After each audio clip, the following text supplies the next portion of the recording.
जय श्री राम। मंगल मूर्ताय नमः। मैं आचार्य श्रवण पांडे अपने फेसबुक पेज एवं यूट्यूब चैनल के माध्यम से आप सभी को नमस्कार करता हूं। आज का हमारा विषय है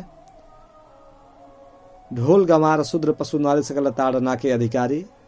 ऐसे रामायण में क्यों लिखा गया है? तुलसीदास जी जैसे विद्वान पुरुष ने ऐसा क्यों कहा है? ऐसे बहुत हमारे मित्रजन सवाल उठाते हैं, अतः इस विषय को हम लेकर आ जाए हैं।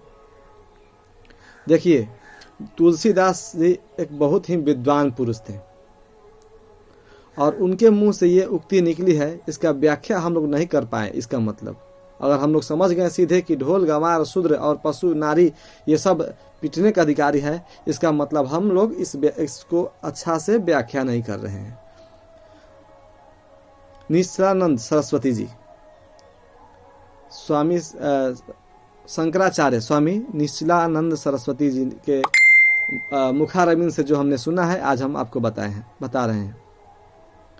ढोल गंवार शूद्र पशु नारी सकल ताड़ना के अधिकारी वैसा ही है जैसे कनक कनक ते सगुनी मादकता अधिकाय, खाए ते बौराए नर पाए ते बौराए। कनक मतलब सोना होता है, कनक मतलब धतूरा भी होता है, और दोनों को पाने से आदमी बौरा जाता है। एक को खाने से बौरा जाता है, एक को पाने से बौरा जाता है।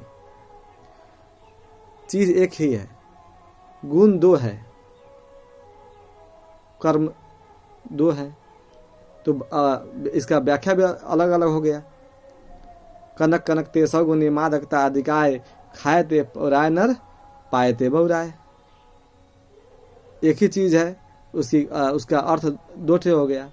वैसे ही यहाँ पे ताड़ना शब्द का अर्थ, यहाँ पे हम लोग को देखना पड़ेगा ताड़ना का मतलब क्या होता है। ताड़ना मतलब देखना भी होता है, ताड़ना मतलब पीटना भी होता है, ताड़ना मतलब मारना, पीटना, ध्यान देना, ये सब में आता है। और हम इन सब को घटाएंगे इस श्लोक में तो आराम से इसको अच्छा से घटा पाएंगे। पहले देखते हैं ढोल गंवार। ढोल को लेते हैं पहले। अगर ढोल को जब तक हम उसको ताड़ेंगे नहीं, मारेंगे नहीं, तो हाथ जोड़ने से वो बजेगा नहीं। उसको मारना ही पड़ेगा, बजाना ही पड़ेगा, तब जाके वो सुर देगा। गंवार। अब गंवार शब्द का अर्थ क्या होता है? गांव में रहने वाला नहीं, अज्ञानी, जो ज्ञान से हीन है, एकदम उसको कुछ नहीं आता है। उस पर अगर ध्यान नहीं देंगे, ताड़ना, यहाँ पर ताड़ना हो गया ध्यान देना, और ध्यान नहीं देंगे तो गलत काम करेगा। अब ढोल गंवार शूद्र पे आइए। शूद्र तो वर्ण व्यवस्था के अनुसार हम कहने का मतलब सबसे पवित्र स्थान से उत्पन्न शूद्र, जो चरणों से उत्पन्न हुए हैं, वो तो अपवित्र हो नहीं सकते। चमार, दुसाद, चमार, पासवान, ये हम लोग कहते हैं। चमार सब, दुसाद, ये सब अस्पर्शनीय है, इनको नहीं छूना चाहिए। ये पहले की बात है, पहले नहीं छूना चाहिए था, क्योंकि वो पहले उनका कर्म क्या था। पहले चमार जो थे, उनके पूर्वजों ने ये चुना था क्या कर्म? उन्होंने चुना था क्या कर्म? शब्दों पे ध्यान दीजिएगा। उन्होंने चुना था चमड़े का धंधा। पासवान ने क्या चुना? पासवान ने चुना मरे हुए पशुओं को फेंकने का धंधा। तो जब ये करने लगे तो जो वेद पाठी थे, संध्या करने वाले थे ब्राह्मण, वो कैसे स्पर्श करते? उनको चर्मकारः बोलते हैं, चमड़े का काम करने वाले को चमार बोलते हैं। पासवानः मतलब जो मरे हुए पशु को फेंकते हैं, वो पासवान हो गए। मगर आज के जो वर्तमान का स्थिति है, इसमें आप किसी चमार या हरिजन या पासवान को आप बोलेंगे कि मेरे मरे हुए पशु को फेंक दो, मेरे यह चमड़े का काम करते हो, तो वो नहीं करेगा। तो फिर वो अपना कर्म जब बदल लिया तो उसका वर्ण भी बदल जाएगा, क्योंकि कर्म से ही वर्ण बदलता है। ब्राह्मण शूद्र का कर्म करता है तो वह शूद्र है, और अगर क्षत्रिय ब्राह्मण का कर्म करता है तो वह ब्राह्मण है, पंडित है। शिक्षा देना पंडित का काम है, रक्षा करना क्षत्रिय का काम है, व्यापार करना वैश्य का काम है, और सेवा करना शूद्र का काम है। और यहाँ पे सेवा का मतलब जितने भी नौकरी करने वाले हैं, जितने भी जो खेतों में काम करते हैं, आपके घरों में आके काम करते हैं, वो सब शूद्र हैं, चाहे वो किसी वर्ण के हों। यहाँ पे शूद्र का मतलब सेवा करना से है। तो उसको अगर नहीं देखेंगे, अगर आपके यहाँ कोई नौकरी कर रहा है, आपके यहाँ कोई काम कर रहा है, उसके ऊपर ध्यान नहीं देंगे तो खराब काम करेगा। उसको देखना पड़ेगा, उसका संरक्षण करना पड़ेगा आपको, क्योंकि आप श्रेष्ठ हैं। श्रेष्ठ क्यों है? क्योंकि आप कर्म से उससे ऊपर हैं। कर्म के कारण आप क्षत्रिय हो गए हैं, कर्म के कारण हम ब्राह्मण हो गए हैं। हम शिक्षा दे रहे हैं तो हम ब्राह्मण हैं, हम रक्षा कर रहे हैं तो हम क्षत्रिय हैं, हम व्यापार कर रहे हैं तो हम वैश्य हैं। अगर ब्राह्मण व्यापार कर रहा है तो वो व्यापार हुआ, ब्राह्मण व्यापार कर रहा है तो वो वैश्य हुआ। इसी प्रकार अगर शूद्र रक्षा कर रहा है तो वो क्षत्रिय हुआ।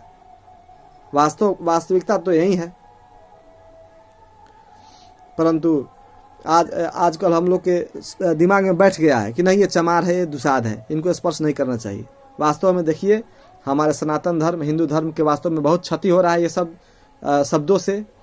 अब स्पर्श दोष हटाइए और सबको अपने सनातनी भाई, हिंदू भाई मानिए।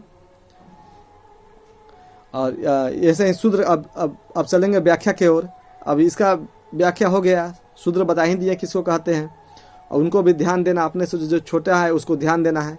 अब नारी, अगर नारी को आप मारने जाएंगे तो आजकल की नारी आपको मार देगी। अगर कोई लक्ष्मीबाई टाइप की नारी मिल जाएगी तो आप उसको मारेंगे, कहेंगे ये ताड़ने का अधिकारी है, मारने का अधिकारी है। जाएंगे मारने तो अच्छा से मार देगी। अतः यहाँ पे नारी का अर्थ, मारने का अर्थ ये है, नारी 14 रत्नों में से एक रत्न मानी गई है। अगर आप अपने रत्न का ध्यान नहीं देते हैं तो कोई ले जाएगा। अतः रत्न को क्या करने वाला चीज है? रत्न को ध्यान से रखने वाला चीज है, ध्यान देने वाला चीज है। इसीलिए नारी को यहाँ पे ताड़ने का अर्थ है कि नारी को ध्यान दो। और हमसे ये व्याख्यान में और हमारे शब्दों से कोई त्रुटि हुई हो तो आप हमें क्षमा कीजिएगा। और हम अभी नए नए वीडियो बना रहे हैं, अतः मेरे बोलने में थोड़ा हिचकिचाहट आ जाती है। अतः इसके लिए हमको क्षमा कीजिएगा।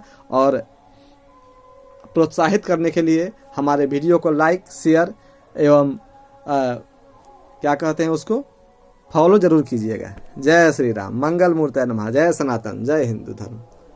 श्री रामचंद्र जी महाराज की जय।